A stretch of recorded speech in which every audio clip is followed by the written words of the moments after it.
All right, ready to go? We live? Yep. All right. Thanks, Randy. All right, let's start the community development meeting. I'll call this to order. What do we got here on the agenda?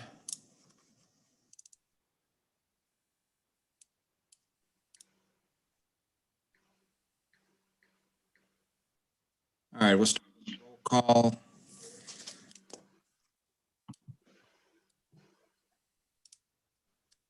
Alderman Cantelo-Zylman. Here. Alderman Cazares. I'm here. Cazares. Alderman Alexander. Here. Okay. I think that's everybody. Okay. We have a quorum, including myself. We have a quorum. Okay. Trying to do double screen here, get the agenda up. I think the first one we got is minutes.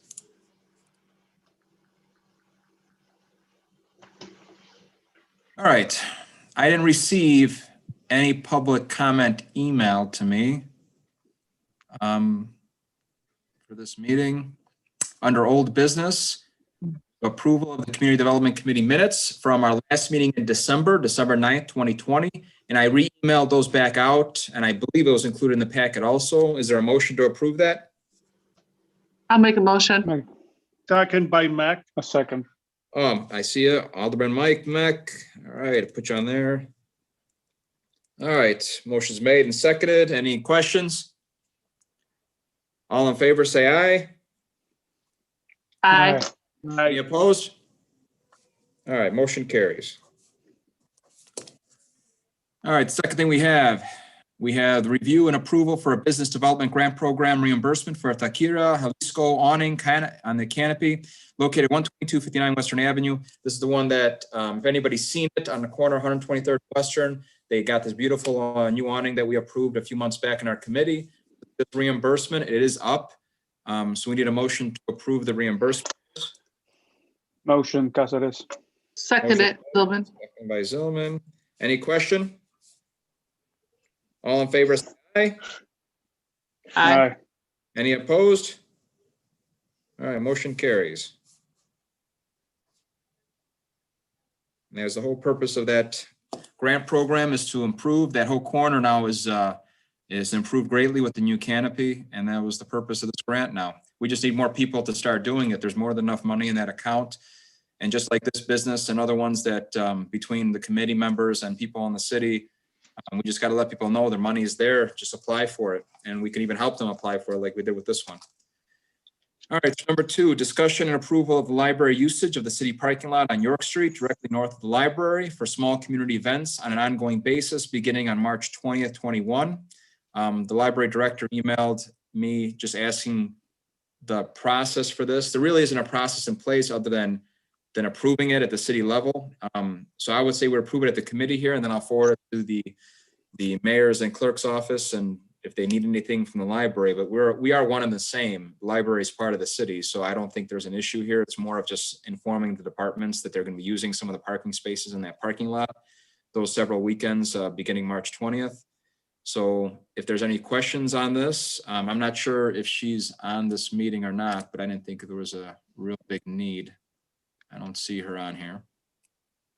But is there any questions about letting the library use some parking spots across from the library in the city parking lot? No They're just requesting to use the parking lot for the residents that go to the library. Is that what they're asking? No, they're going to have little events there. They're going to be like setting up tables and chairs and stuff like that.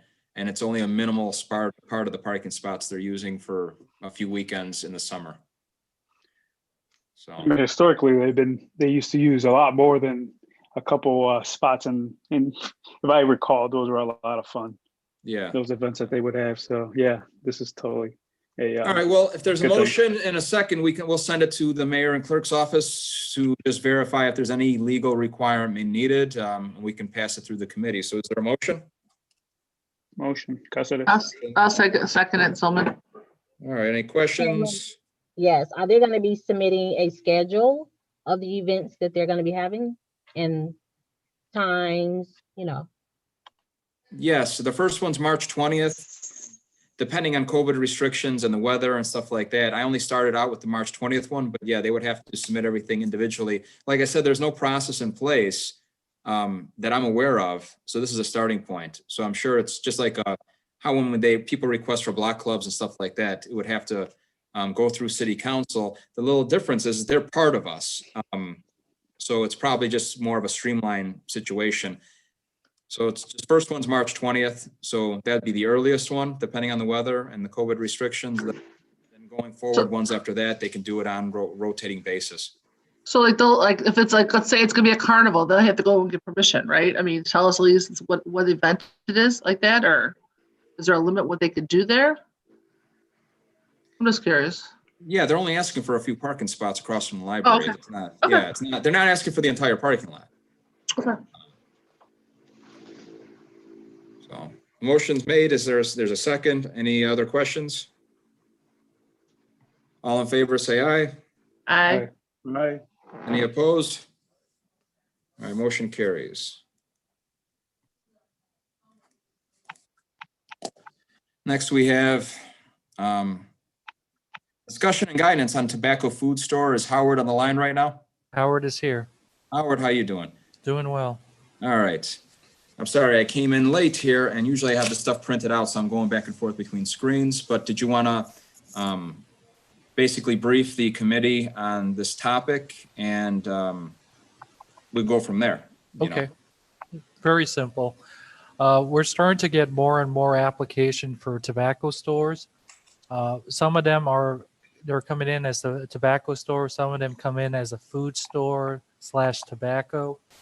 The situation here is we have to comply with the state statute that says that if it's more than 80% of gross sales of tobacco products, which can include cigarettes, cigars, e-cigarettes, vaping, and paraphernalia, then they have to be in a standalone building. If it's more than 80% of gross sales, and if they're opening up recently.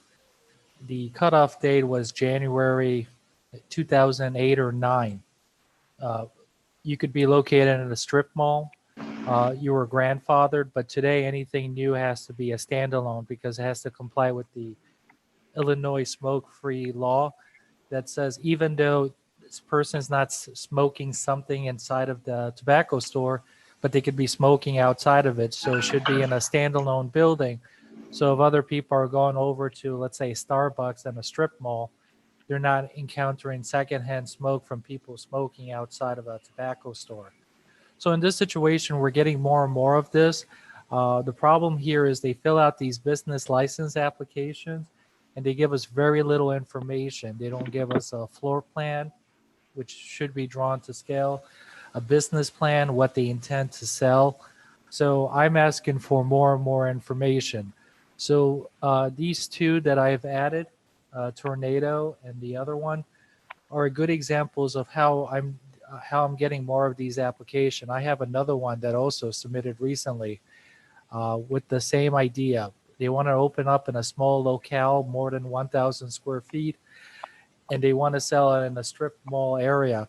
So what I'm asking the committee here is for some guidance. I know the committee wants me to bring these applications forward to you guys to have a vote on, because I know there are several aldermen in this committee that find this a public health emergency or crisis, especially vaping with younger kids, teenagers. So my question is this. We have a shortage of supermarkets, grocery stores, food stores, which is mentioned in the comprehensive plan. And when a person fills out an application that they're doing a food store and then they're listing all the tobacco products and then, oh yeah, we're going to sell chips and soda, it doesn't talk to me as a grocery store. It talks to me as a tobacco store. So I'm here to ask for some guidance from your group. For example, should we limit tobacco sales to 10% out of 100% of items sold in a location? Similar to what you have at a Thornton's, right? When you go into a Thornton's, you have alcohol, you have sodas, you have milk, you have products to buy, packages, sandwiches, you have your tobacco, e-cigarettes that they're selling, but it's a small percentage. The percentage is you're buying gas, or you're buying alcohol, or you're buying food at the mini mart, or you even doing video gaming. The Thornton's on 127 and Vincennes is a good example. But at the end of the day, it's not a tobacco store. And the state does allow for people to sell tobacco products, but it has to be in a small quantity. What I'm getting flooded with these applications is they're not giving me quantity or percentages on what they're selling. That scares me, because if we sign off an application and, lo and behold, 2 months down the road, it's just a full-fledged tobacco store that's selling anything to anyone. So this is why I created this memo, and I gave an example, and I even forwarded one of the plans that they submitted, a floor plan, and you see the intent is really to sell tobacco, not to sell food products.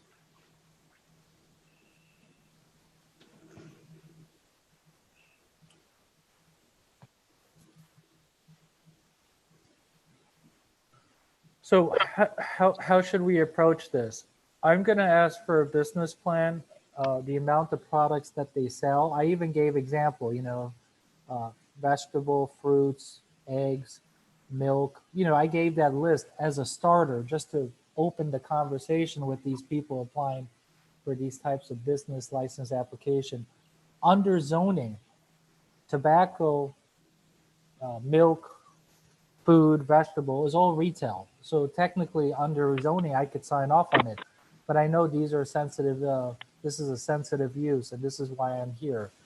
So I gather your group want to see a good business plan, a good floor plan, and a listing of what they're selling, tobacco related and percentages, right? I would agree, just like we've done in the past, and the committee, feel free to butt in here. Yes, I want to know a business plan. I want to know everything you've requested in the past when this has come up. And that's just my opinion, but I want the committee to speak freely. Yeah, you know what? It just makes sense to ask for all this information and not move forward until we have it. I'm in full agreement with putting our foot down and making sure that we have a full understanding of what these stores are going to sell before we move forward with anything. So Howard, yeah, at least on my part, I agree. We should. Do we have a percentage? Because if the person hears, oh, if it's more than 80%, then I'll make it 79% of tobacco products and then 21% of anything else. A lot of them, oh, I'll just sell cell phones or cell phone devices. I need more guidance here, because they're gonna get me at that. Now, if the group says 10 to 15% could be delegated as tobacco products, then that's something that I could tell them and be like, this is what the committee wants. 85% it has to be food related, retail related. If you're selling cell phones, sell cellular services, devices for your cell phone, or etc. Does that sound fair? 10 to 15%. So Howard, go ahead, Raeann. I have a question. So if someone's opened a marijuana store, it's got to be so many feet away from a school, correct? That is true. So, but vaping is illegal for kids that too. Is there a rule with that, or there's no rule for vaping? Well, the situation that this falls all under the tobacco products, and then you'll see in my memo, I went into great details. I even showed the state statute that goes into details what's considered a tobacco product. It's basically everything that you see in these types of stores. Technically, it's not illegal to sell it. They could sell it. The situation is it's something that we don't want to have a concentration of. We don't have any setbacks for these types of uses, because in the past, we really never got these types of uses. What I'm seeing is more of an infiltration of these businesses that are setting up shop in case a person opens up a dispensary. Now, the thing is this, some of the products that they're selling in these types of stores could also be cannabis related to an extent. It might not be cannabis 100%, but when they're talking about herbs and glue and stuff like that, yeah, it could be, and that's a concern that I have for the committee and for the city in general. Or paraphernalia if they want to sell bongs. I like where Alderman Zylman was going with. Can we do a distance requirement for these establishments for I like could- primary and secondary education? Yeah, I could do more research on it. I just have to be careful that we're not infringing on the Illinois statutes Yeah. because Illinois doesn't give us a percentage, setback or a concentration. So I would be very careful. I could do more research and respond back to the committee in the next meeting. Because it's a good discussion. I spoke with someone on Monday. I was on the phone with him for half hour because he wanted to open up in another strip mall. And he says, "Oh, but the other places are doing it." I said, "Well, other places like Chicago is home rule, and they could create their own ordinance that supersedes the state." So in a city like Chicago, yeah, you could have a tobacco store next to a cannabis store with people living upstairs in apartments. But we're not Chicago. We're Blue Island. We're a local community, and we're non-home rule. So we have to follow state statutes. For example, I've driven around. I looked at Alsip. They have tobacco stores in their strip mall places, but then Alsip doesn't have a planner. They rely on the Planning and Zoning Commission for these types of business development or business license applications. So they might not be aware of the requirements of the state statutes, and they're approving it. So me being me, I always look at what the state has or sometimes what the county has, because they tend to supersede our local municipalities since we're non-home rule. That was an example that I mentioned to this person. Yeah, I agree with what the committee has said so far about the percentage. Less is better for tobacco only, and looking into a distance requirement, as Alderman Zylman brought up, from any school, primary or secondary. I would be in support of that also. Is there anything else from the committee? Any other suggestions? One more question, Howard. The 10% you brought up, is that a conservative figure right there, or in terms of what you've investigated, the reason how you came down to that? Because I'm okay with that. Go ahead. Well, if you look at the floor plan for the one that's going to be in the strip mall next to the seafood, Blue Island Seafood Company, you see he has glass casings. He's going to be selling bongs. He's going to be selling pipes. He's going to be selling different types of products, and they're all around the exterior of the inside area. And in the middle aisle, you're going to have some chips, some energy drinks.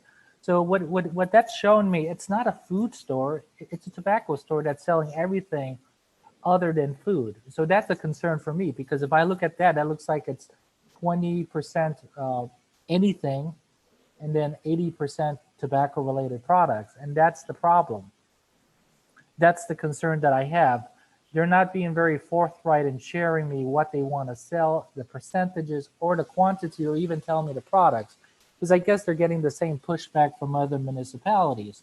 Tell us more before we can make a determination. Now, in all my email communications or telephone calls with them, I tell them I'm following the state statute, and the Community Development Committee will have a say in this. So it's not Howard is the only one that's approving it. And I've mentioned it, it's a public health concern that we have in this municipality when it comes to vaping, how things are being sold to people in the community. So I think 10 to 15% is conservative, especially if they're telling me they're opening up a food store. Now, if they're telling me they're opening up a tobacco store, then that I could say, well, there has to be something else that you're selling. At least get down to 50-50 or 40-60. Howard, I like the suggestions you've given. I like the suggestion that we've heard out of the committee here. Is there anything else you needed to know about this item? Well, just one final thing I like to mention to the CDC. I'm in the process of rewriting the code, so I'm already creating a use table with different types of uses. So like setback distance or number of stores that could be tobacco in different neighborhoods.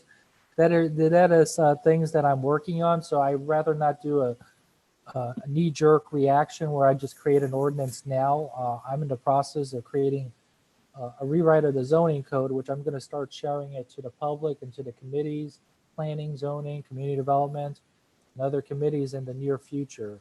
I'm already have my definitions, the use table, and other things that I'm going to start uploading to, let's say, a Google Drive where we could all look at it and I could get comments from people like you. So yeah, I am looking at this. I'm looking at this and I'm looking at other uses like truck terminal, truck parking, auto repair facilities and stuff like that. So this would be another one. Sounds good, Howard. Thank you. Okay. Well, All right. Bilotto, I have a question. Yes. I'm not familiar with this, but I would just like to understand when Howard is saying to allow this particular business to do 10 to 15% for tobacco. Is he talking about the square footage of the store, the total number of products this business is selling? What is the 10, 15% including? What is that part of? so I would start out, the percentage would be the percent of items that they're selling. They're not being forthright even telling me what type of items that they're selling. So for example, I want an extensive list. If you're going to be selling milk, tell me you're going to be selling milk, half gallon, quarter gallon.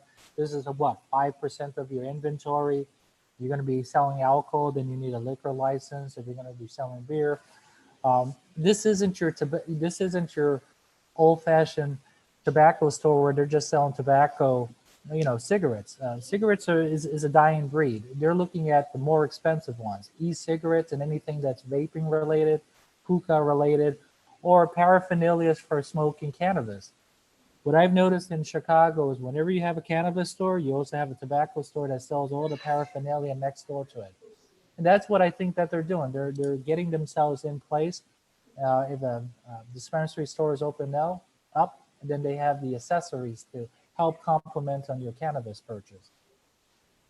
Okay, so are you saying 10% of total products, items, Products, or yes. 10% of total category?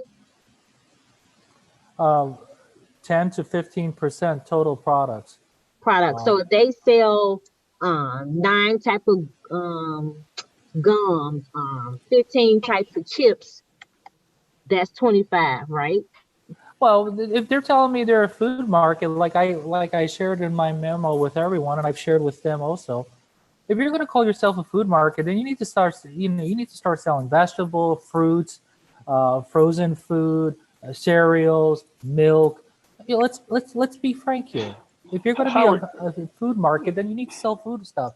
Don't tell me you're going to be selling Dorito chips and energy drinks, and then you call that a food market because it isn't. Howard, this is Alderman Cazares. Is that in part of my ignorance, but is that what they are applying for as a food market? Yes. Oh, Yes. in that case, the argument is no. Yeah. Right. As a food market, and then when you look at you should sell food. That's period. Right. You're a food market. You should sell food. Right.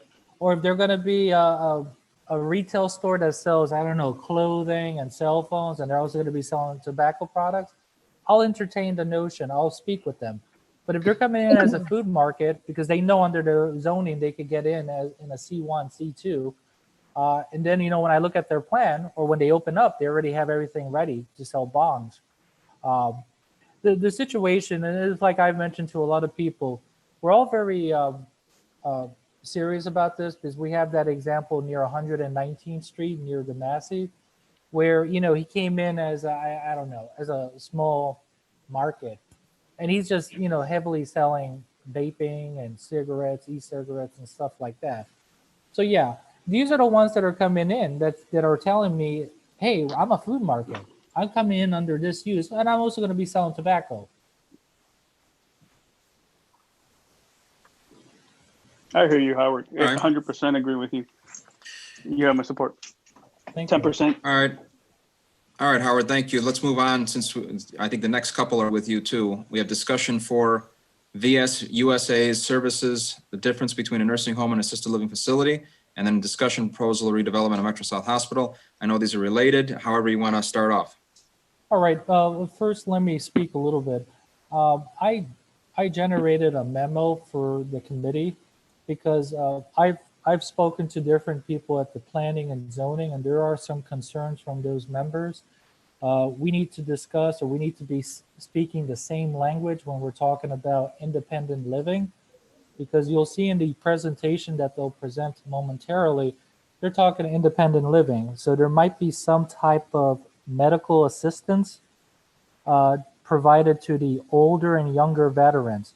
What I did was a step further. I looked at definitions of living, assisted living, nursing home, which they're not calling themselves, but I'm just giving examples, and looking at different types of examples like group homes and transitional homes and stuff like this. This is just more information so everyone could have an understanding. You know, in an assisted living, you can have some medical services, but in a nursing home is where you have real nursing services. So we tend to use it interchangeably. Oh, it's going to be some type of accommodation.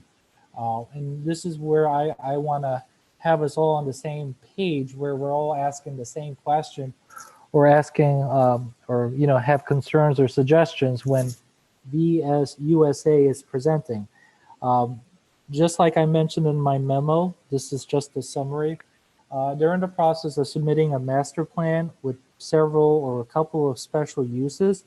So I had a conversation with them, the group, VSUSA, which they're here on Zoom today, with different people from the city, public works, fire, police, building, zoning, even the mayor was included.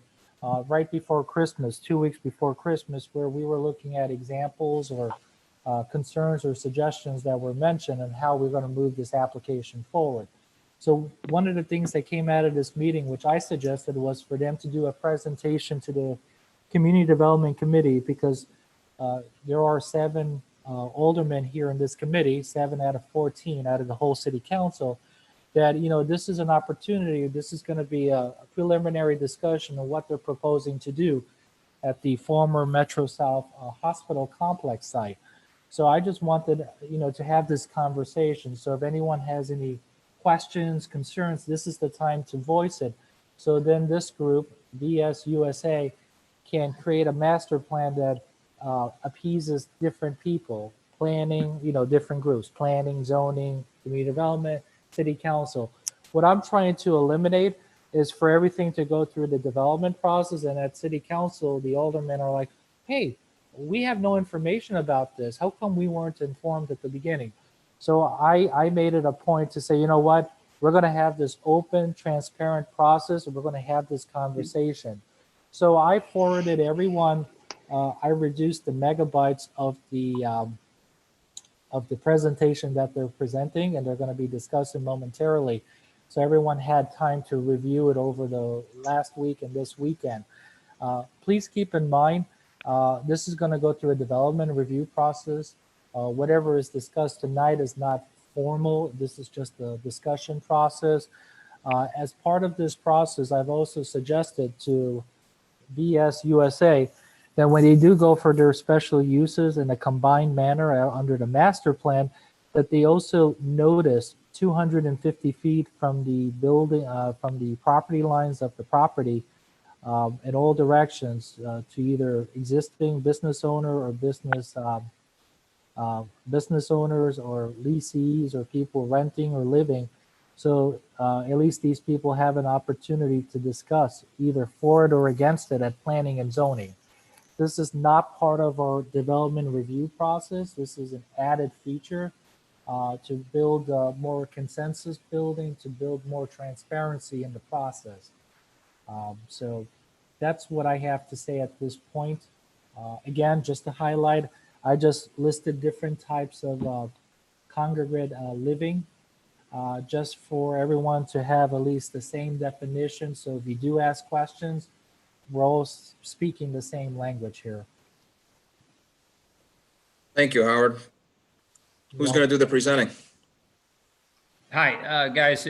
Dan McNulty here from Veteran Services in Lockwood. I've also got on the line Charles Everhart, who's one of the principals. And as you can see by the Hollywood squares, we've got a whole team of professionals involved here that have spent a good part of the last year working on the project. And Howard, I really appreciate you doing that. You've been great to work with and kind of guiding us. I do remember, God, it was about a year ago. We had just bought the property. It was a Friday night. I stopped by Village Hall there, and I think it was Randy Heuser, the city clerk, let me into the Village Hall on a Friday in the middle of COVID, and everything was locked up. And I introduced myself to the staff there, and it's been an interesting year for all of us, obviously. And we bought the building almost a year ago, March 19th last year. And interesting is probably an understatement, but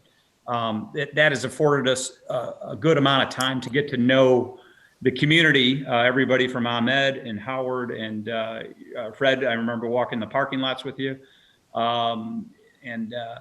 You've got a first-class team, and this is all working with you guys to come up with a project that works for the community. And I think at the end of this presentation, as we launch towards the master plan, and Bob Goes, who's been involved there for 20 years on site and in the community, we're going to go into detail of what we put together. But I think you're going to like it. We're kicking around looking at some of the taglines, and what you guys promote is Blue Island. This is a true economic generator. And I saw one was We Think Big, BIGG. That's Blue Island going green. You're going to like what we have, and we're continually looking for input from you guys and guidance as we kind of move down the line in the process here.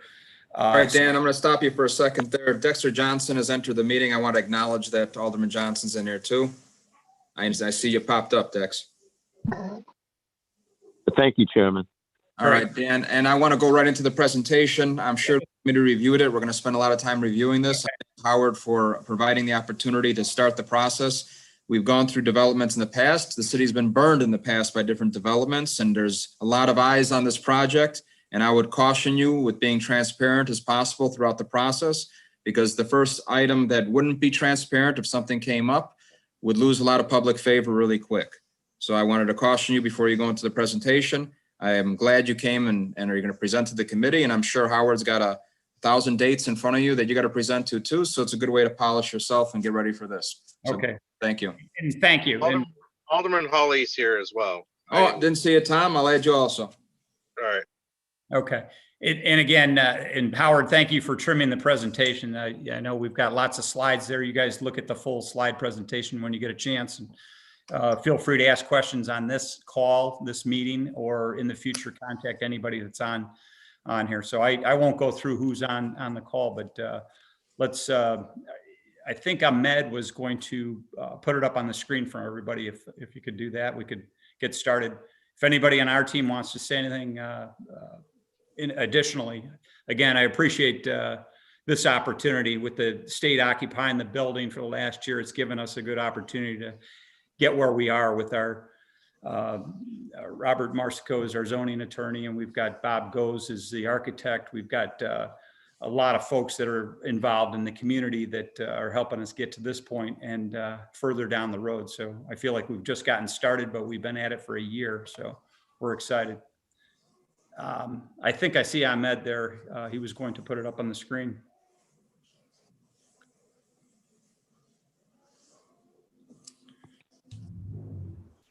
Dan, I didn't get a chance because I'm still out of the house, and so I know that Howard actually had the slide that he received that I received today. I don't know if you have access to that one. That's not a problem. Obviously, on our side, we're very familiar with what's there. We can kind of go through some of the high points, and you can look at it later. Howard, are you able to put that up on the screen, or not able? We can share our screen. There we go. Oh, here we go. Oh, good. Thank you. I think Pavel did that. Thanks. Okay, and we'll click through this quick. I know, how much time do we have allotted for this? This? You got 15 minutes tops now. Okay, great. So I'll kind of flip through this quick, and as you can see, we've got Andy Golubitsky and Pavel Petrov and Charles Everhart. Feel free to jump in as needed, but I want to thank everybody again. Our plan is to convert this existing hospital into a mixed development, offering multifamily housing options. Also, and you've all been through the building over the last year, Chief Rita, Fire Chief Rita, and everybody else, to see what's been going on as we have been helping the state out with COVID backup, what they call alternative care facility. But behind the scenes, we've been spending a lot of time and resources getting to where we are today. So back to we've got education classroom space that's going to be in there, dormitory style housing for the students. And in addition, medical lab and office space will be offered at the mixed use development site here.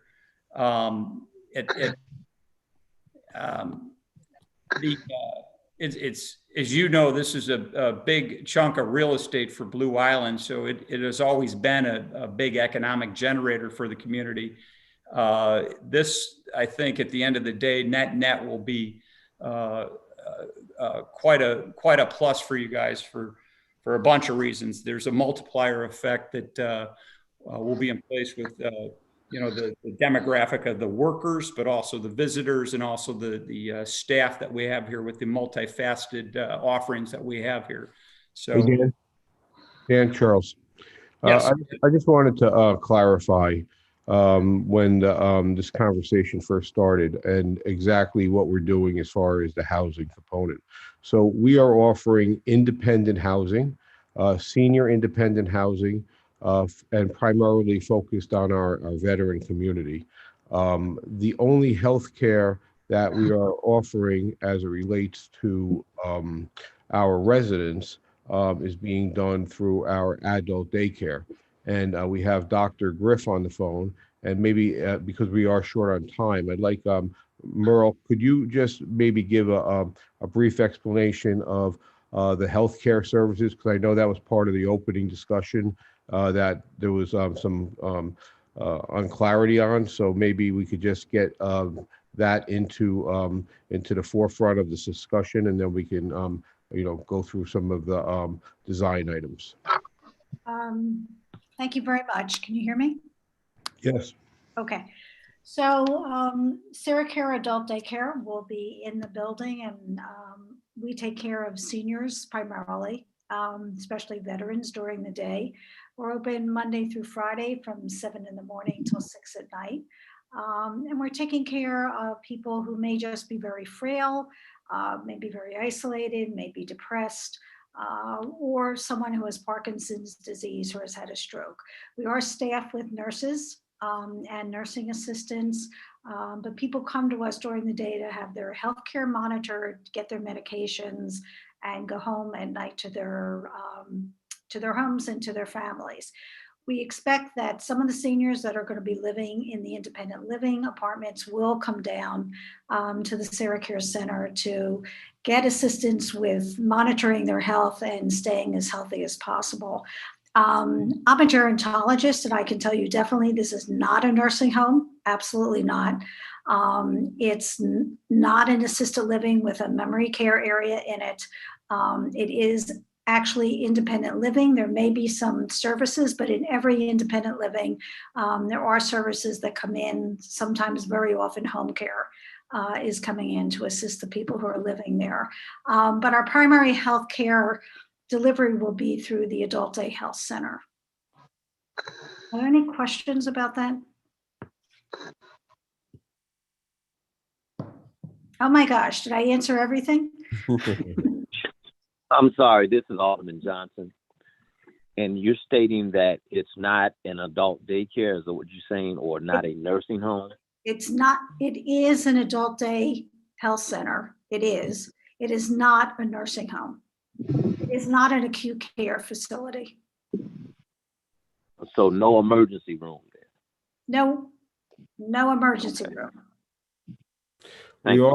Alderman, we are contemplating working a deal with some healthcare provider to possibly adapt the emergency room square footage into something maybe more akin to an urgent care type of facility, which would certainly benefit the local community. And we're starting to think about that now that we think we have the building coming back to us in June. Okay, so with urgent care, if I come in there with a cut or a scrape, I can get fixed, but not a gunshot wound, right? I'm not gonna, I don't have. I'm a real estate guy, so I can't. I don't want to answer that. Well, okay. Jeff? Can you answer that? Yes, and if it's an echo, I'm just moved into a new place. So one of the things under HIPAA, if there's capability, meaning we can have to stabilize, but then they have to be immediately transferred. HIPAA, EMTALA, those laws are always in effect. So we'll be able to stabilize and then go to the next higher level. So they have to go to anything that's south, maybe I think Ingalls or the nearest trauma center. Right. So the EMTs and the ambulance must take them to the nearest acute care facility, which would not be us. As you know, if you have a freestanding emergency department or urgent care, a lot of that falls under the securing a certificate of need. So that's pretty far down the road as far as getting something like that back for a facility like this. But I don't want to get off track on that right now. But we have, as you'll see on the diagram when we get to Bob Go's presentation, I don't want to run out of time to spoil his thunder. But Why don't we go there now, Dan? Because we have some limited time. Yeah, let's do that. And I appreciate the discussion, but I hope we address that issue about we are not anywhere on the continuum of care when it relates to assisted living or skilled or anything like that. So thank you, Dr. Moore, on that. Bob, do you want to, here's a rendering. I'm ready to go. Okay, go ahead. So I'm one of the architects on Team VS USA, and in the next few minutes, I want to give you an overview of how we're proposing to physically redevelop the old main hospital building into the mixed-use facility. This is a rendering of an aerial perspective of the site, represents our vision of what the redevelopment of the property could look like. It's a work in progress. We believe that we can become an integral part of the diverse network of the neighborhood fabric again. We also believe with a public-private partnership, we can do some interesting things for the community. Next. So I'm going to be mentioning a number of different functions here, and think of each one of them as a tenant within the shell development. Now that doesn't mean that the whole building is going to be 100% leasable, but what it does mean is that the redevelopment will be multi-phased, and each tenant build out will be acquiring their own building permit for approval as they evolve. Next. So on all the slides I'm going to show you, north is to the left. And I'm going to start with the top of the building and work its way down because it gets more complicated as we get down lower. This is the 7th floor. It is and will remain mechanical space. Am I boring somebody?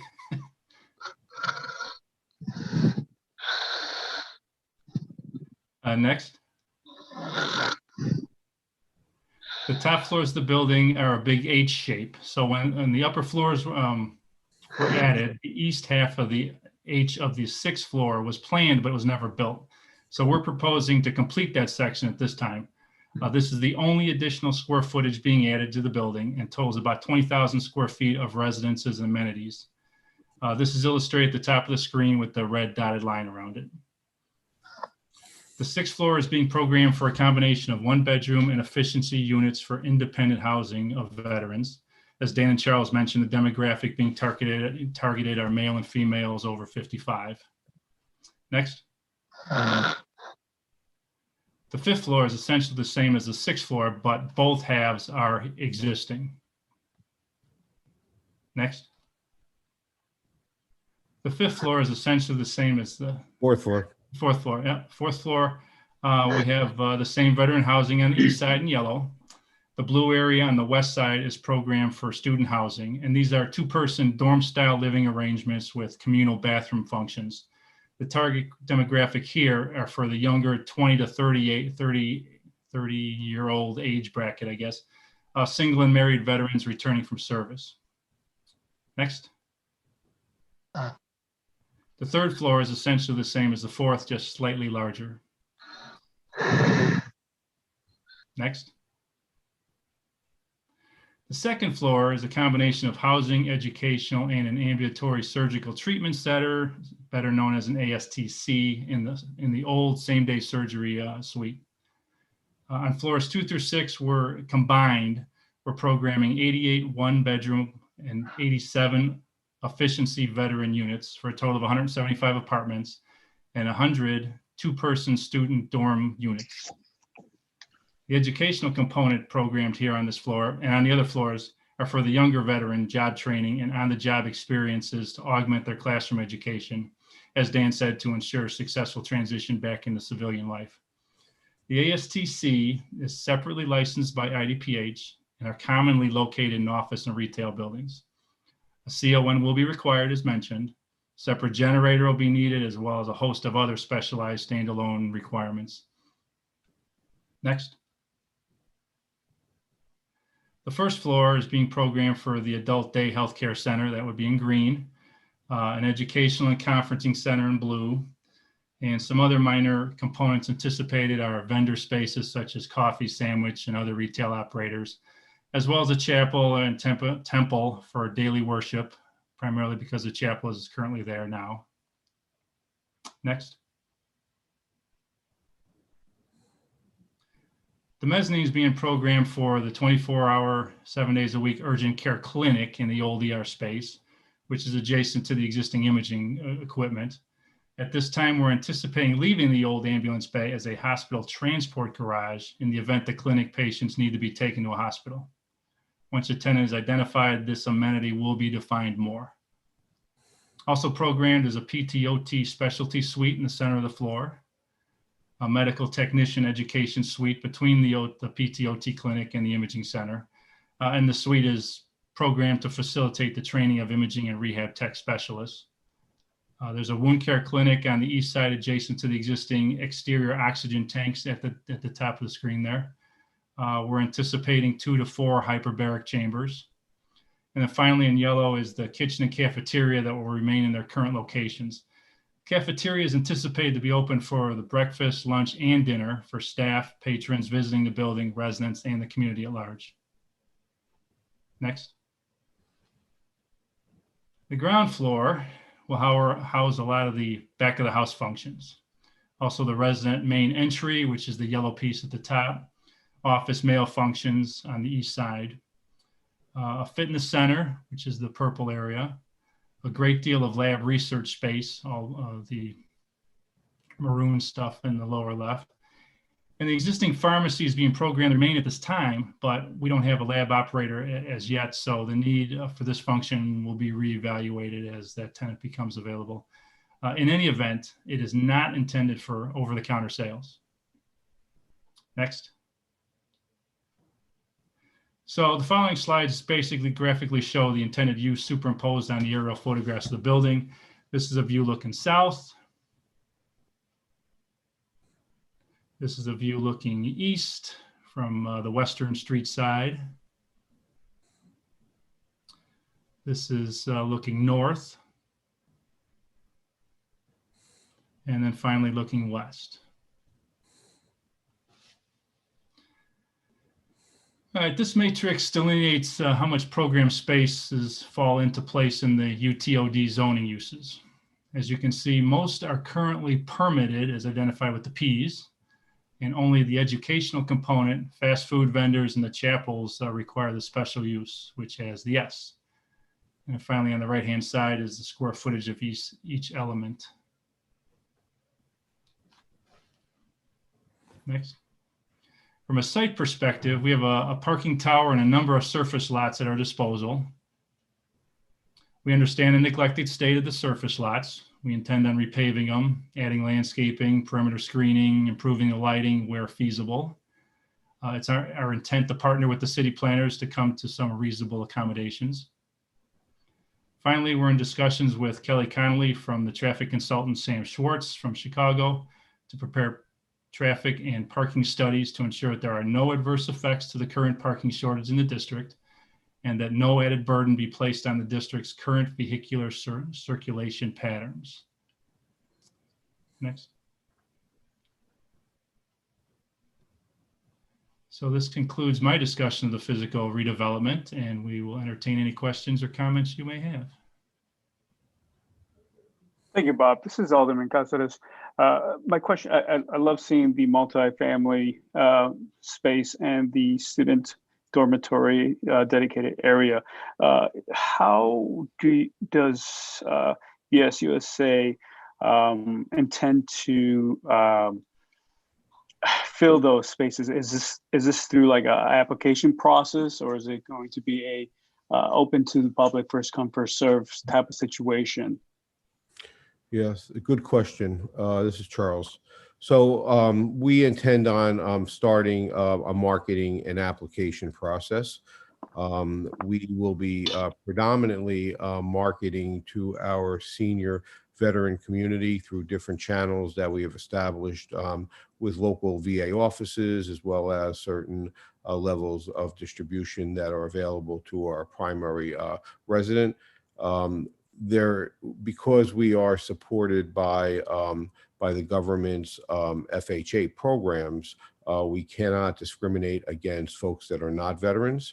We are offering an age restriction at 55 and older, but because of I got a question. Can I stop you right there? You said 55 and older. Is that nobody else is allowed unless they're 55 or older, or can their spouse be 53? Can their kids move in with them?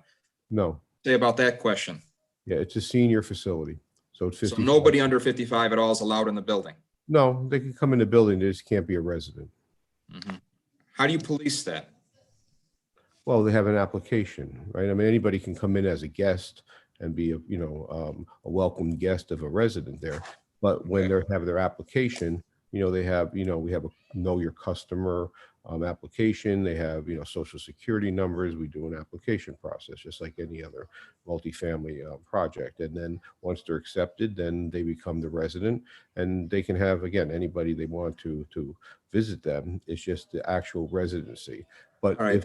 if there's somebody who is not a veteran that complies with the eligibility of the application process, then we will take them also, because that's under federal fair housing laws, and we intend on complying with all of the requirements.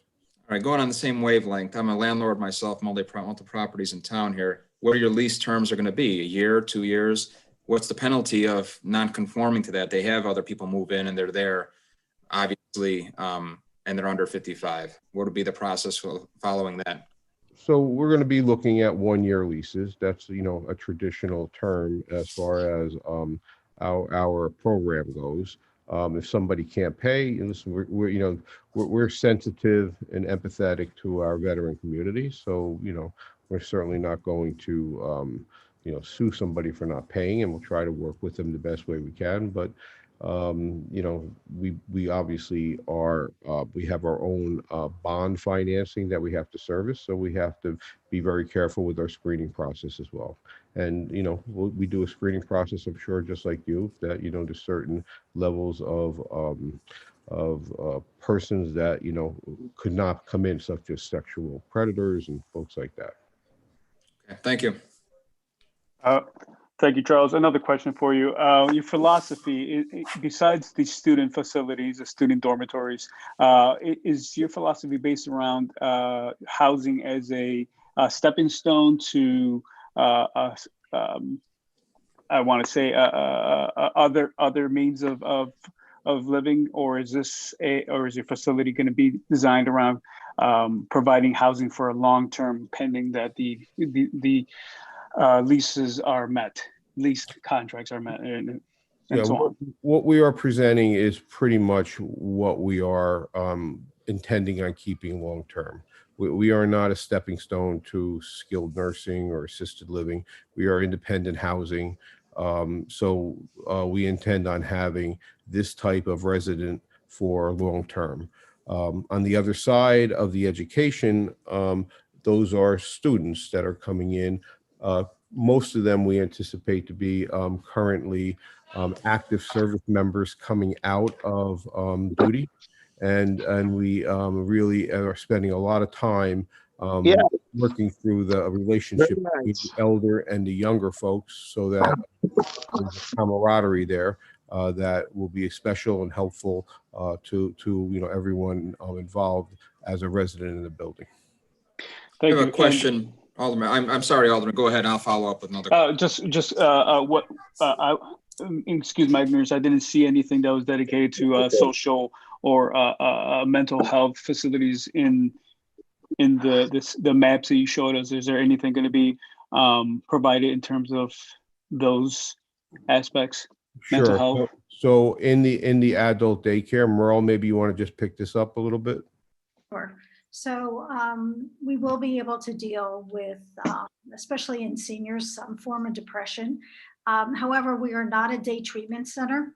And so we are not, our admission criteria, we do not take people in with a primary diagnosis of mental illness, for example, psychosis or schizophrenia.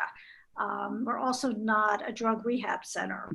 Those are not things that we're planning on doing, and we do not do. Some secondary treatment for some such things as depression is fine, but we are not a day treatment center, and we are not a mental health treatment center. We are offering some level of memory care, right? Or memory care. We're offering a memory enhancement program. We will probably open up in here a memory cafe for people with mild cognitive impairment, which is the stage before the first stage of Alzheimer's disease or dementia, which can last for many years. And people are usually very comfortable with that. And those memory enhancement programs are usually very, very successful and very popular in the community. Thank you. And my last question, sorry for the questions, but for so many, Fred, I know you have a couple. Your community engagement department, what is that looking like at this moment? I'm not sure I understand. Your in terms of, I see you have everything within that building. You have a plan for, but what plan do you have for VS USA's involvement in the community at large? Hey, Dan? Yeah, no, that's a good question. We have a whole program where we're going to be marketing, as Charles said, marketing to veterans in the community. We've actually, for the year that we've been there,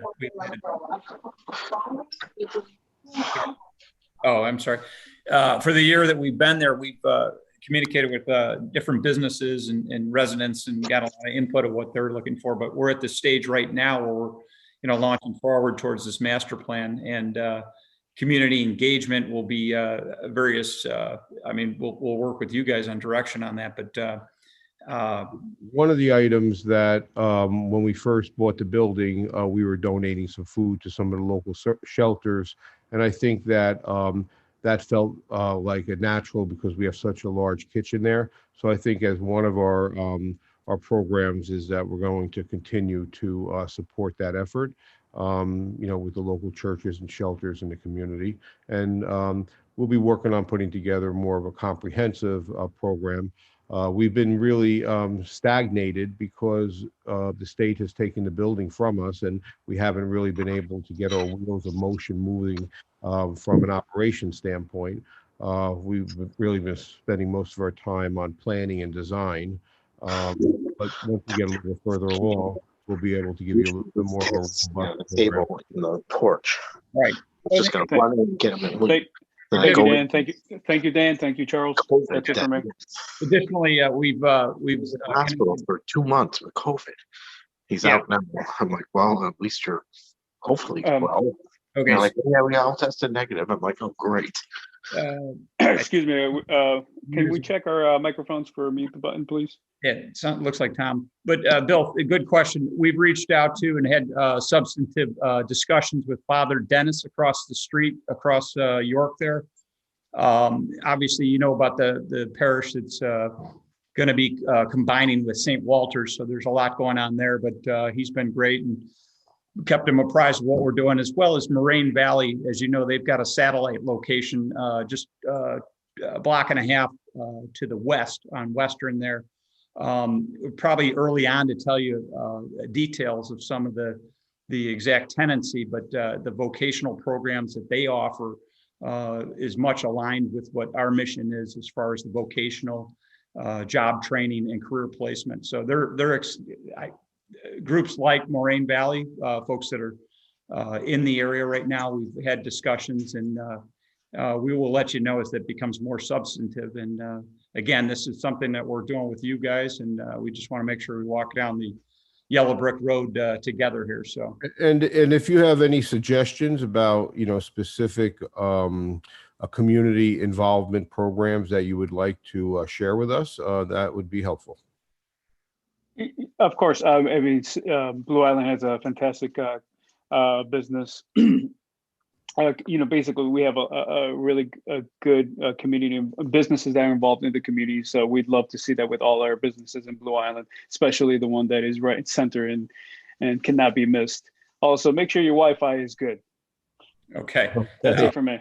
I just bring you up to date a little bit with the state and the interesting situation for the last year.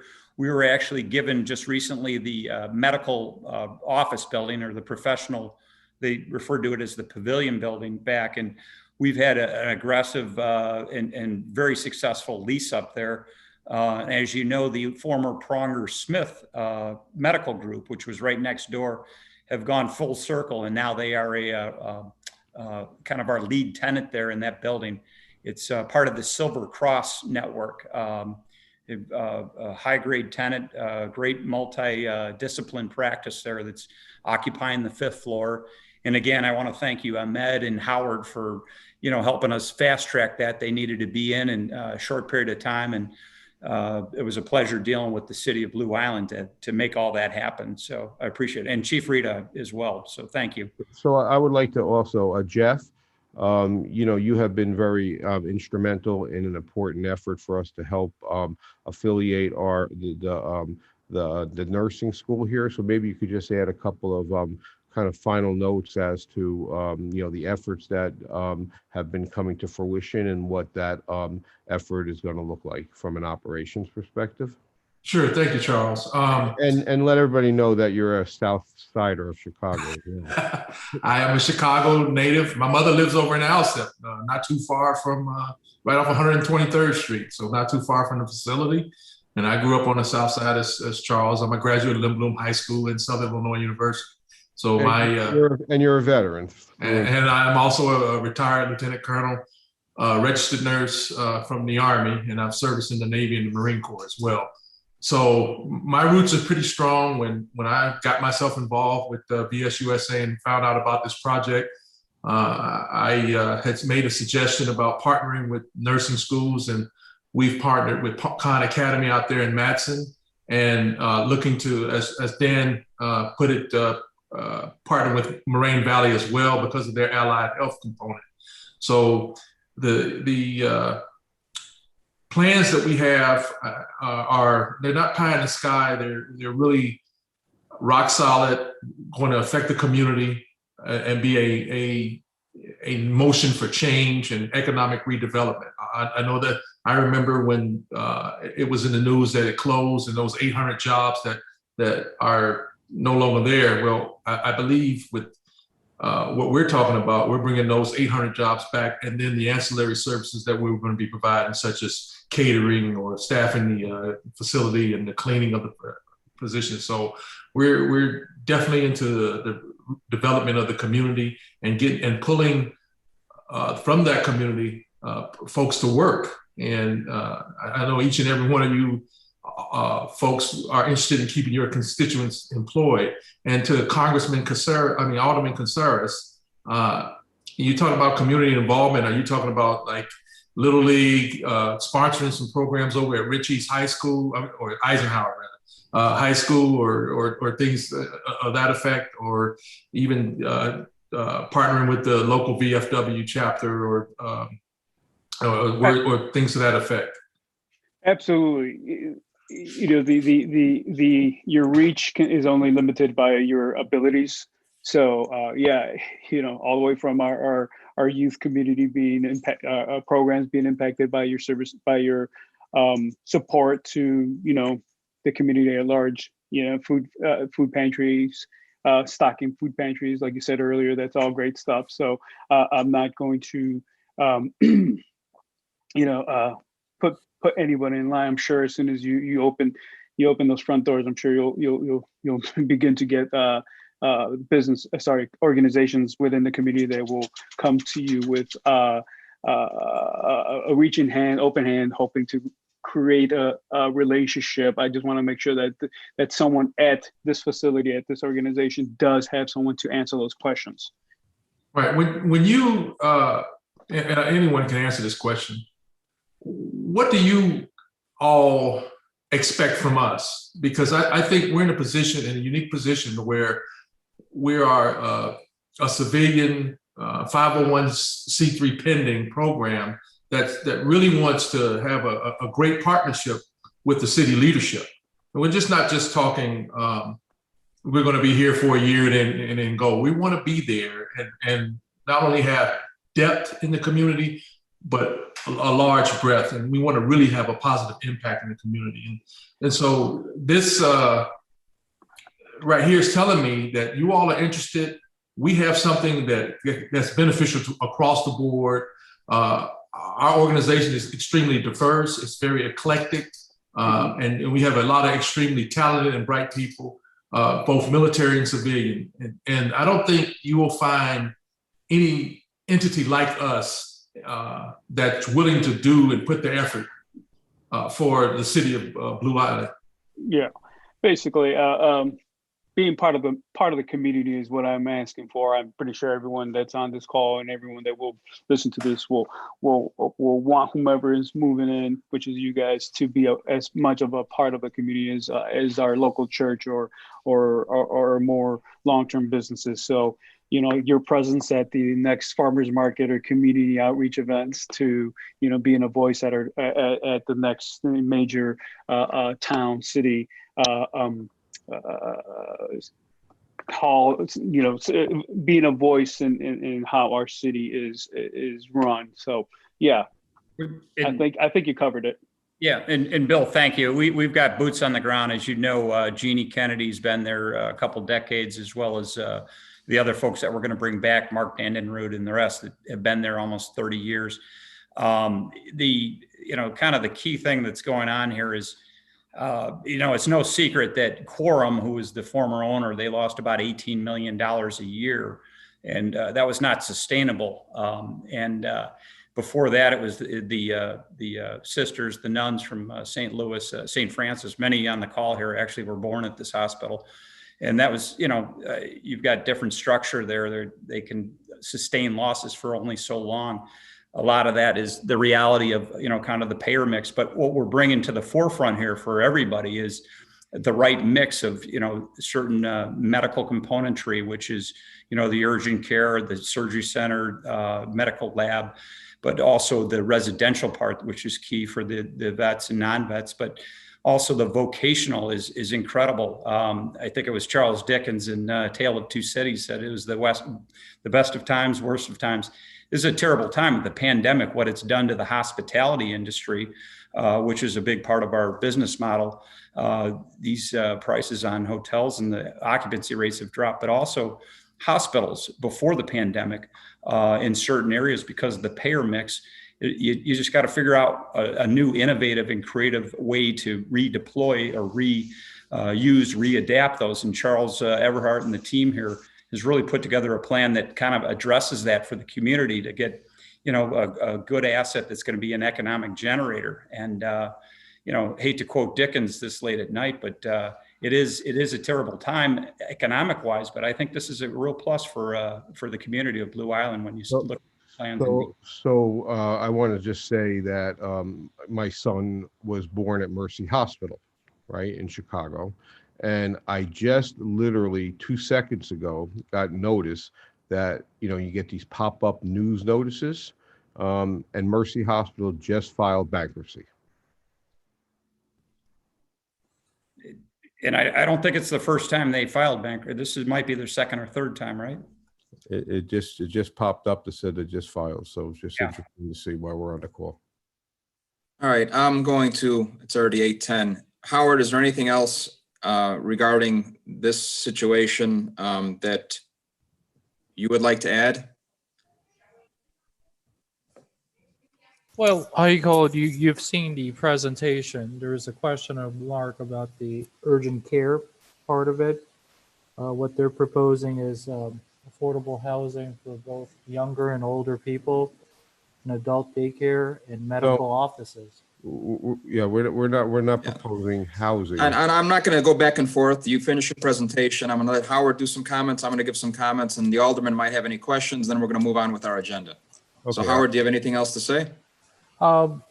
We're still looking at the medical component of it because there is still a lot of question marks about that.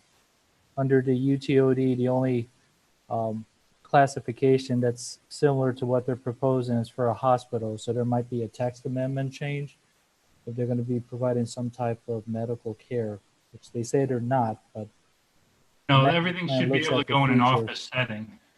All right. So I'm going to close with this because I want this to be a completely transparent process, and I expect many more meetings to be coming down the road. I'm also the property assessor for the township. All the property mentioned is listed in, and you mentioned the pending 501c3, which I'm aware of.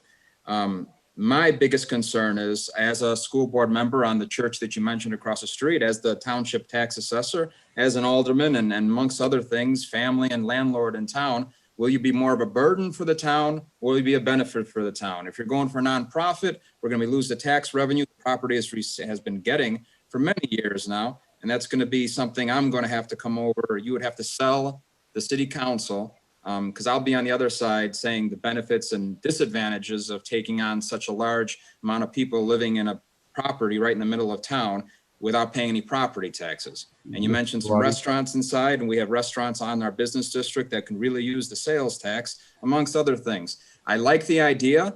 I want to see tons more information, just like Howard mentioned. I want to see a master plan. I'm going to formulate a bunch of questions that I'll send over to you guys, because I know people have other things to do tonight, but I like what you've said so far. I'm usually a very blunt person.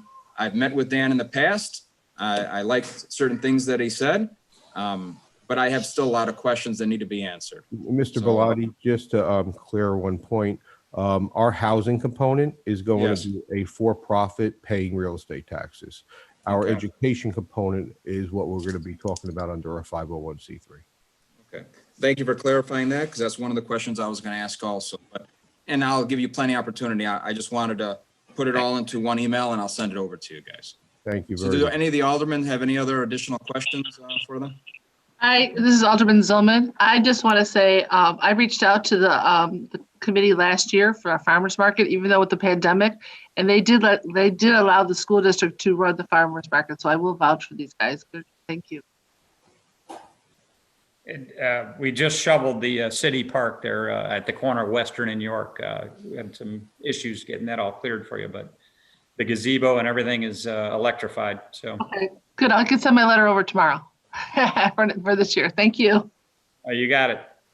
Hi, this is Annette Alexander. I just wanted to know what type of security will you be providing for this property? For the entire property, 24/7.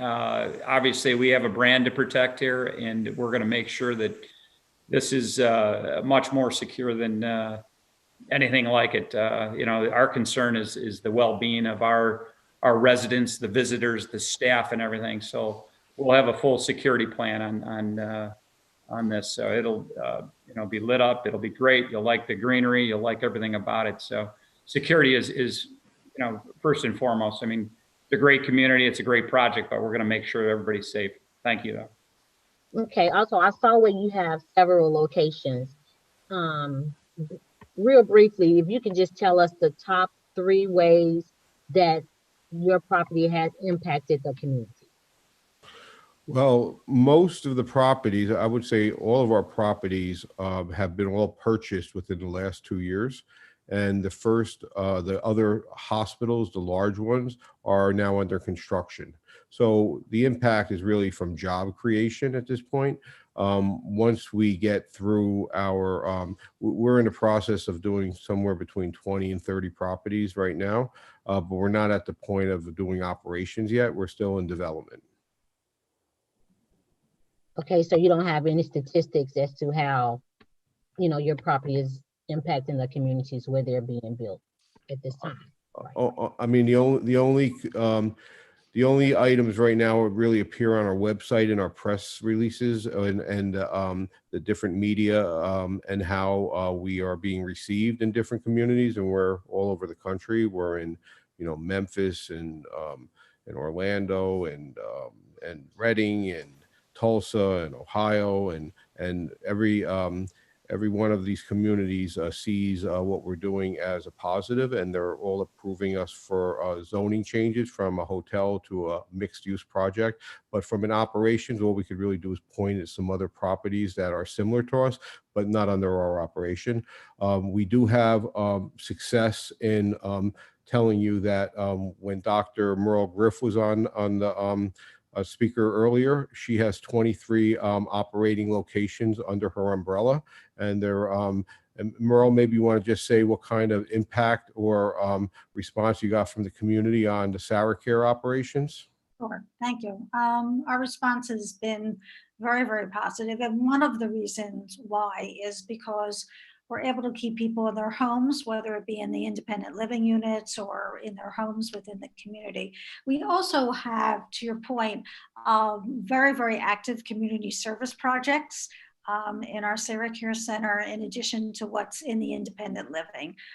Because the myth is always that seniors want to take from the community, and that's not true. Very often seniors want to give back.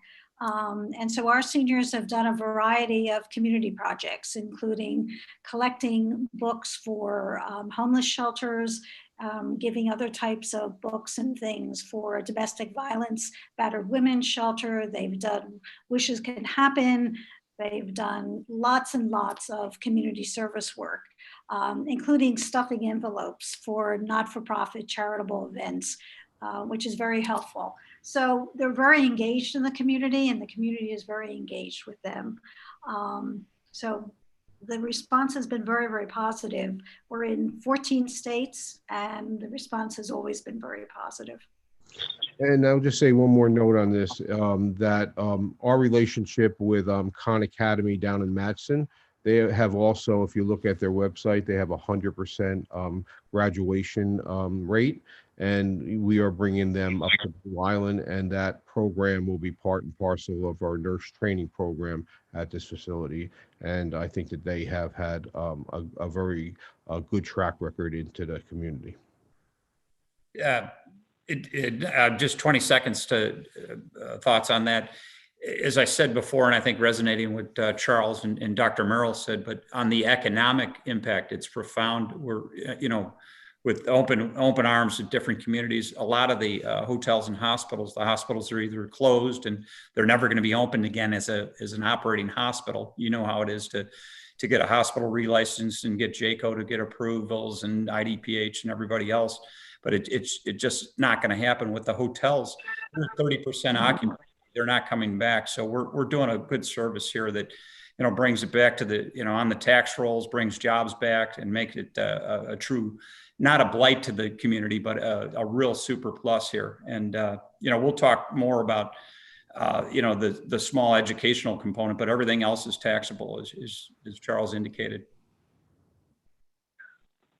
This is Alderman. Are you through? I'm sorry, Alderman Annette. Hello? I'm finished. Go ahead. Alderman Johnson. Okay. Yes, sir. I have several questions. One, do you have Illinois State Hospital Board approval for any of these things you're mentioning? Not required. Again, we're not offering medical services per se. The only license we're going to need will be for the ASTC. Since it's no longer a hospital, it's basically an office building. That's the only piece that requires state approval. And not to get into the weeds on that, it's an ambulatory surgery center. That would be the responsibility of the operator. And you're required a CON or IDPH approval, or JACO for that matter. If you're doing workers' comp or PI work, you don't need that per the state rules. But if you're going beyond that, that's gonna be incumbent upon them to secure that. So. And surgery is a little bit misleading. They're procedure rooms, think colonoscopies. They're 23-hour stay. They're in there out the same day. There's no overnight stay. So it's totally separate. It can be in a strip mall. Thank you, Bob. Bob, I can speak to the ambulatory surgery. Go ahead, I Alderman. understand that point. I understand that point. That's the reason why I asked you earlier about the emergency room. That's why the questions I asked about the emergency room as well. And for your facilities in Rhode Island, because I didn't hear you mention these states, Rhode Island, Pennsylvania, and California, what is happening with them?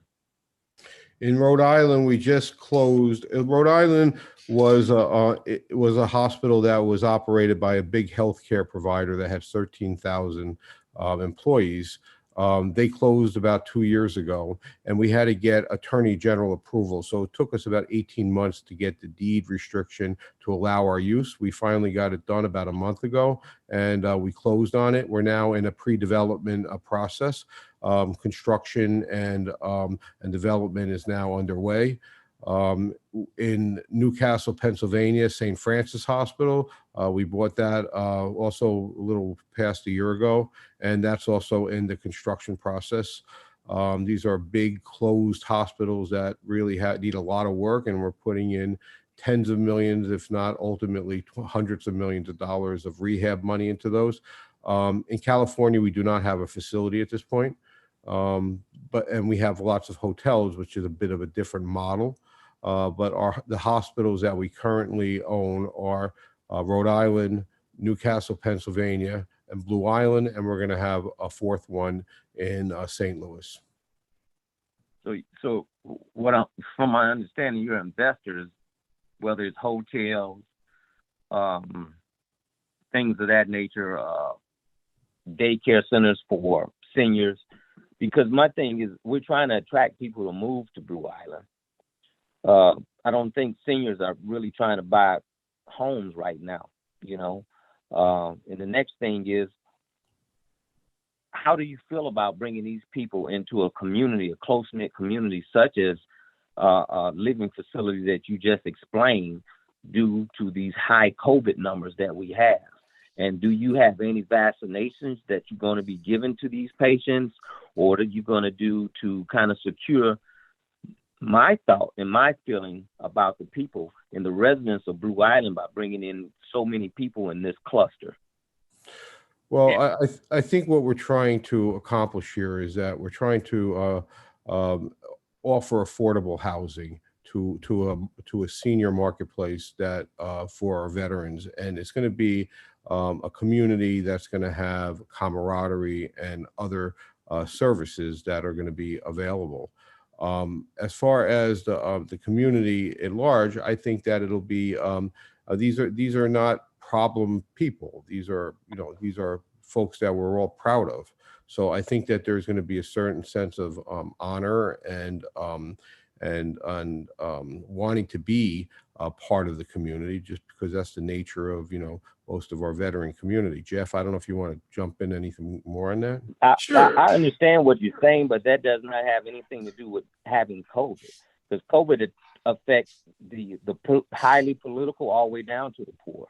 So it doesn't discriminate. I agree. And I think that once COVID, I don't anticipate any tenants moving into our building for at least a year. So we're all hopeful that COVID will be, behind us at that point. Right. And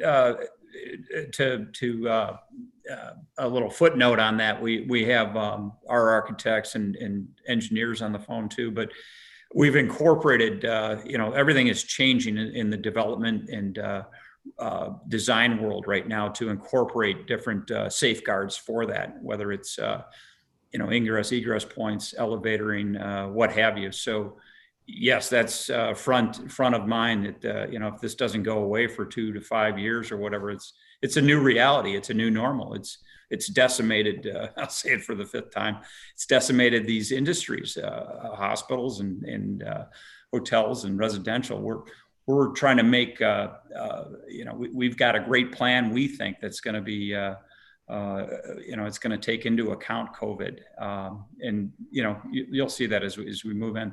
All the nursing homes and people that are in assisted living or even hotels themselves that are functioning as hotels, they've got big precautions to protect themselves. And there's another point here too, and that is, we're going to be bringing in a lot of young students that are going to be part and parcel of our education programs, and they need to settle down into a place, and I would anticipate, a certain percentage of them would want to stay in Blue Island and raise their families there.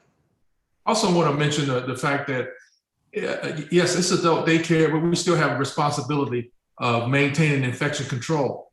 I mean, that's throughout, if it's an ambulatory surgical center, if it's adult daycare, if it's a clinical classroom, in a clinical setting, that must be taught and it must be practiced.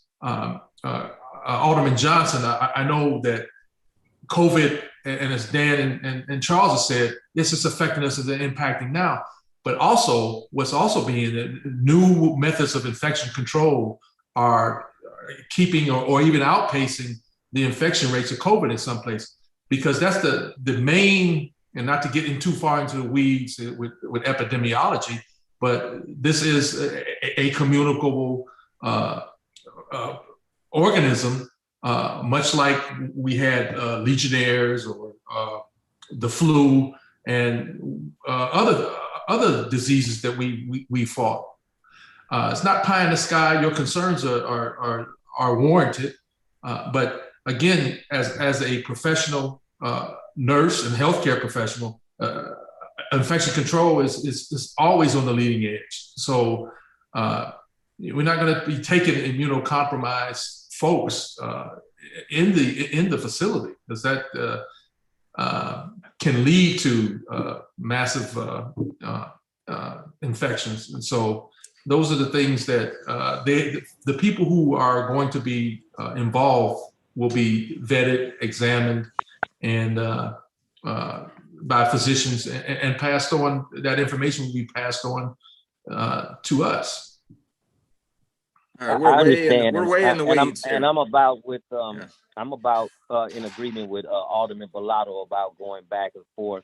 But I just want to make this last statement, that we're talking about putting a facility that communes people together, that has outside visitors in the smack middle of our town, with this disease at pretty much its highest point, because we don't have a track record on really what the vaccination is really doing. Thank you. All right, Alderman Johnson, without anything else, this still has to go through the huge vetting process of planning and zoning and back to us, and probably some community forums, I would think, definitely in between there somewhere. And they got some good feedback. They'll probably get some more feedback from this meeting amongst themselves and from individual aldermen. With that being said, Howard, is there anything else we need to do with these agenda items? Not necessarily. This is Okay. just a presentation. Thank you for presenting to the community development meeting tonight. We started off with 20 minutes. We well surpassed that, but we got a lot of good feedback between us and your organization. So look forward to getting more information from you in the future. I'm sure Howard will commune to you the next zoning and planning meetings, which I'm sure they're going to have a lot more questions and probably follow-up questions from tonight's meeting, because I'm sure they're going to log on and watch the same meeting, because you took our first crack with us. And it's kind of backwards how we did it tonight, because usually... We appreciate your time tonight. So, all right, thank you. Next item agenda, we have the marketing report. Thank you. Bye-bye. Thank you very much, guys. All right. Hi, good evening, everyone. I just wanted to review the city's digital marketing and communications activities for January. So you all got your report in your packets. During the month of January, we distributed press releases about the Collins Street resurfacing and 119th Place, as well as improvements to the Cal State Trail. We distribute these releases through Constant Contact. We have a list of media contacts, as well as general members from the community can sign up for these alerts as well. So just looking back, we started this account in March to start putting out information about COVID, but we've since expanded it to whatever city communications we're needing to distribute. And since March, we have a 58% open rate on those emails, and industry average is about 21%. And your click rate is 25%, and industry average is again around that 11% mark. So it just gives you an idea of how you're doing with open rate and click rate. And honestly, those are really good percentages for any industry that I've ever seen. So that's a good thing that those are getting out there and getting seen. So beyond that, we draft our weekly coronavirus employee update for distribution to the employees each week. And we filmed 3 coronavirus updates with Chief Rita. Those were posted to the city website, YouTube, Channel 4, and Facebook. And during January, we also, Ben filmed the content for virtual Black History Month celebration that was scheduled in January so that it could be shown throughout the month of February. If you're watching, you can see Ben has some B-roll of that. So that did premiere last Wednesday, and it is available throughout the month of February on the city's YouTube and BITV4. We also have several links on the city website to past Black History Month celebrations. So we're going to be sharing those on social media on Thursdays as throwback posts, but you can definitely visit blueisland.org and view a bunch of great content for Black History Month, and we encourage you to do so. Finally, we updated blueisland.org daily with helpful information, links to resources, local updates, and other information for a total of 16,788 visits, which was the 3rd best January for traffic in the history of the website. We created the monthly newsletter that was distributed in the water bills, and of course updated the city Facebook page with information and community alerts. Most recently, also in that mix have been alerts and information about the snow, trying to help residents know some tips about their pipes not freezing, where they can find warming centers in town. Great footage, Ben. And also to stay off the snow routes and help out Public Works. So it's been a busy start to the year, but so far so good. Any questions?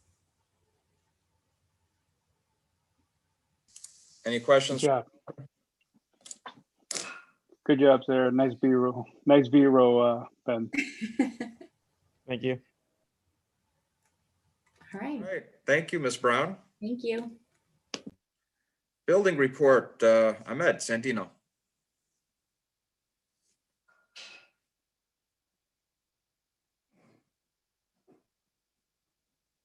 Ahmed? Is he asleep? There he is. Oh, there you go. Sorry about that. I had it on mute. Yeah, I believe you received the report on that one. Actually this month, we have increased our revenue compared to last year, even though we are actually still, again, I'll remind everybody that our staff is very short. We don't have any secretary, we don't have any inspectors. So, and they're still looking at it. We probably have this coming week, a couple of interviews with people. So we'll still making it out there. So, but in terms of the revenue, are looking good.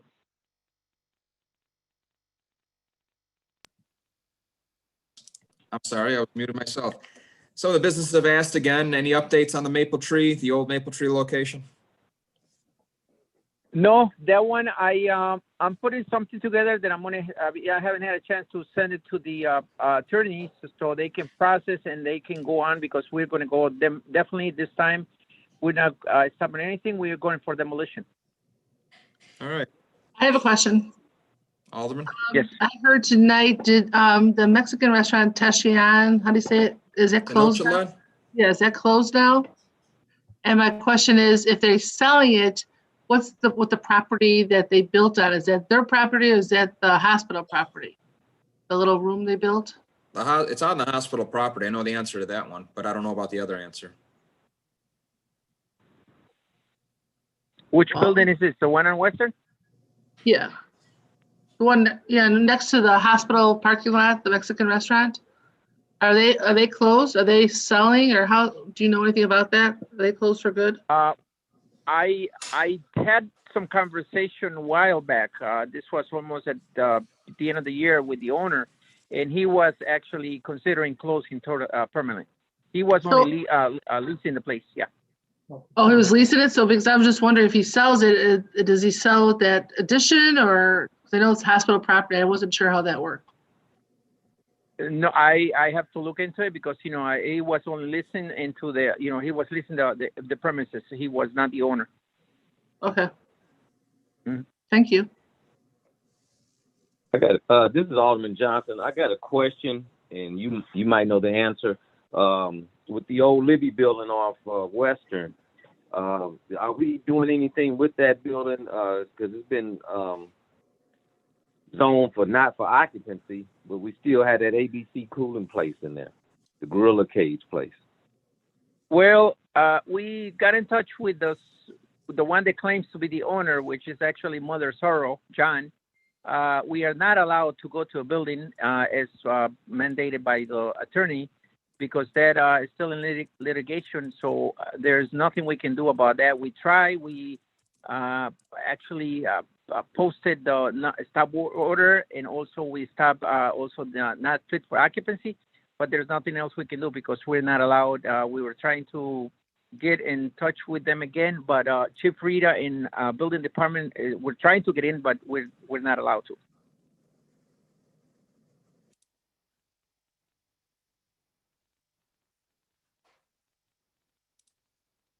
All right.